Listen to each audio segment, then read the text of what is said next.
Hey guys, welcome to another Mentoring Monday. Got a great topic for you today. Have you ever met someone who seemed to have everything going for them? Talent, intelligence, opportunity. And you looked at their life and thought, they're going to do something incredible. And then 10 years later, they're exactly in the same place.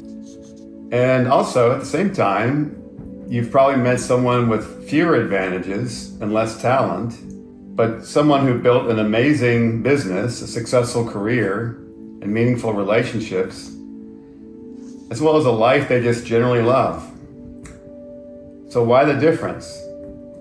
After decades in business, leading product development teams, mentoring people, building companies, and now spending my life producing music and collaborating with artists across the world, I've come to a conclusion.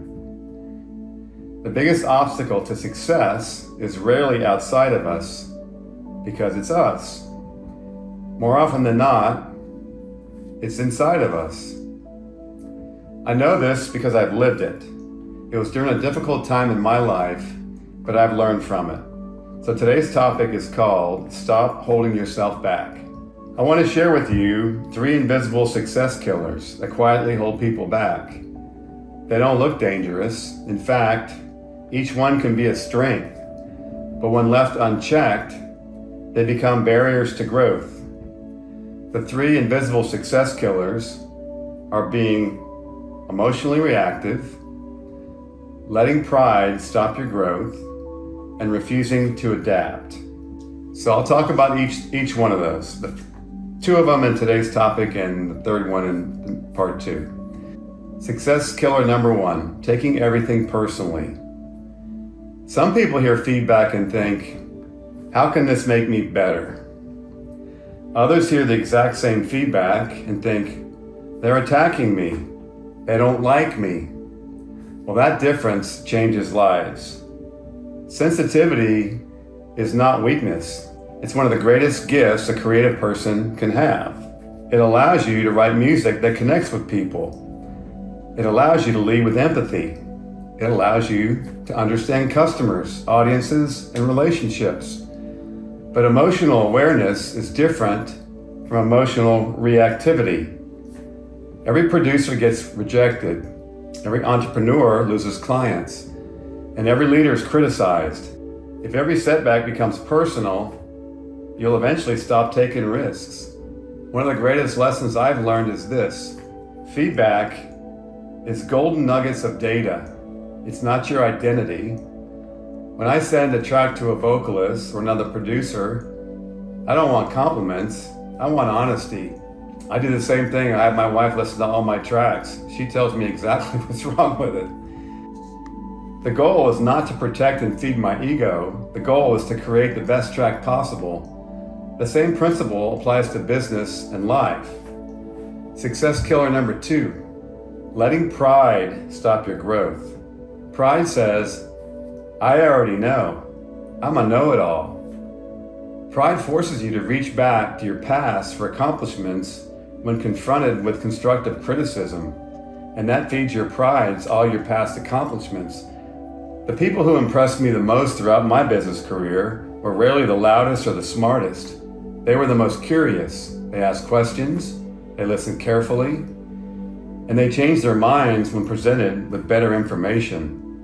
They can easily admit when they're wrong, and they don't have to be right all the time.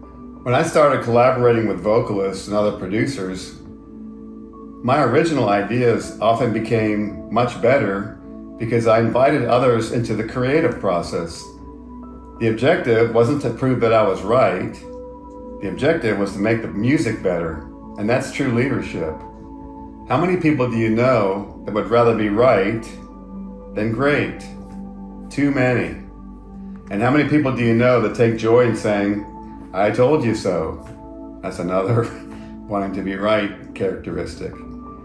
If your identity depends on being right, then your growth stops. So stay teachable. One of the many reasons I got into the music industry is that I got to become a student again. I get to keep learning. And I'm not such a know-it-all. I knew very little about making music and the music industry, but I enjoyed being a student. So I'm going to stop here, keep this topic in 2 watchable parts. This is part 1 of Stop Holding Yourself Back. In 2 weeks, I'm going to finish this topic with part 2. I'll talk about the 3rd success killer, refusing to adapt. It also kind of touches on, what's going on with AI in the industry and do we adapt as a tool? I'll do a whole other topic on that.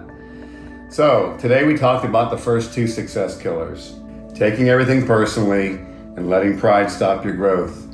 It's totally fine to be honest with ourselves. I went through a period of time when I sold my business where I was practicing all 3 of these success killers.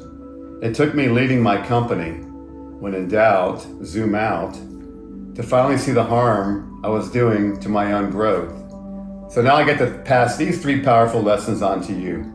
So I'll see you again in 2 weeks where I'll talk about the 3rd success killer, plus give you 5 takeaways from this powerful lesson. And remember, it's never too late to reinvent yourself.